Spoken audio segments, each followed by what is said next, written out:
Where else in the world can you get an entirely new company definition and vehicle over the line just through public consultations?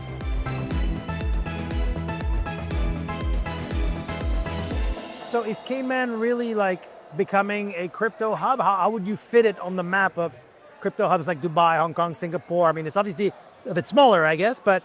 I mean, it's only smaller by size, but in terms of jurisdictional credibility and what is like the market that is attracted from Web3 and blockchain founders is just incredible. Okay. The Cayman Foundation Company vehicle is very popular for memberless, ownerless structures, and my company alone has incorporated over 400 of those out of a total of about 1,200. And it's these vehicles that the likes of Pantera, Ondo, blockchain.com, Bullish have all been using to set up and take the kind of entity formation offshore, taking advantage of the tax neutrality, lighter touch regulation, but it's a place where there's a lot of investor confidence, connection to global financial markets, overall credibility.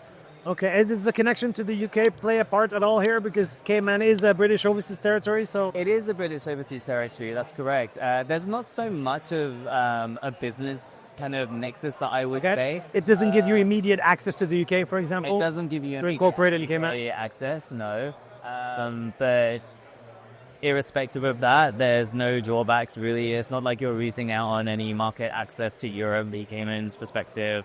It's approved by the Financial Actuary Task Force as a jurisdiction. So, it's an open jurisdiction for business that, has its reputation of credibility. And so who typically comes to see you in Cayman and says, we're setting up our business, or we're not outsourcing, but we're expatriating our business, let's say from, for example, Canada, where our audience is, or elsewhere. Yeah. And why? Yeah, well, we're particularly popular, as I mentioned, with the Cayman Foundation vehicle. So the Cayman Foundation Company is a memberless type of company, so there's no shareholders, which is great for decentralized operations where you need to take on legal form, legal personality through this geese. So it essentially enables, decentralized autonomous organizations to have like an independent director as a signatory, so that votes by the DAO can be executed in the real world through this legal personnel. Wow, okay, that's pretty simple. All right. What is your... No, I mean, you explained it very well. All right, it's clear and simple. Okay, now you're here at Futurist. Your first time?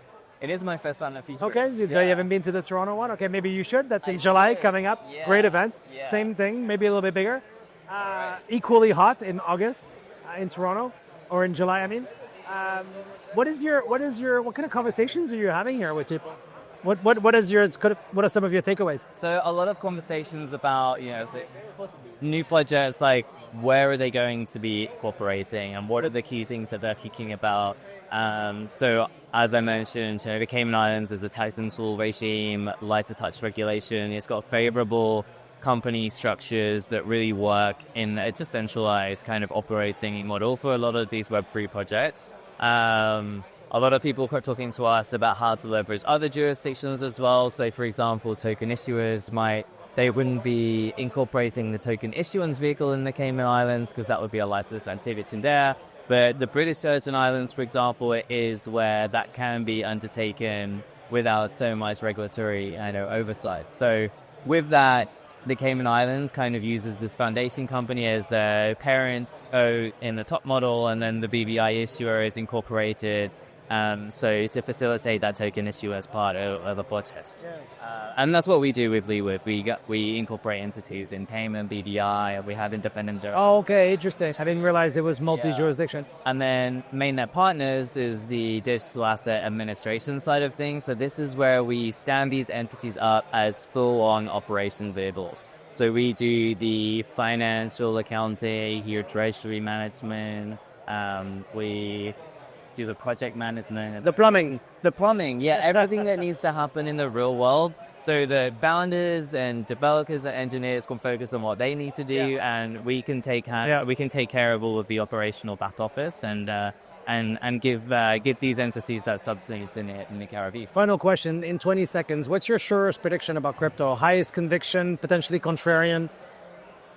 Wow, my surest prediction about crypto. I mean, it's just not going anywhere. It's still something that people like to say, like, oh, this crypto thing, like, is it like, what's the longevity there? It's like, it's here to stay. Like, from the Caribbean perspective and where we are in the Cayman Islands, people have been coming to us for the last, 4, 5, 6 years to incorporate their Is your government behind it as well? The government is fully supportive. Wow. We're really lucky to have a reactive legislature and regulators that consult with industry practitioners. This is how the Cayman Foundation Company came about in 2017. It's because of these consultations. Where else in the world can you set up an entirely new company definition and vehicle over the line just through public consultations?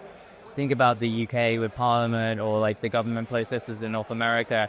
It's just something that doesn't happen very often. So it's a real testament to how reactive and supportive the government and the regulators are. They're innovating and being hand in hand with, the changing dynamic of global finance and space. Shout out to the Cayman government. Yes. Thank you very much. Pleasure to speak with you, Jamie. Thanks so much for having me.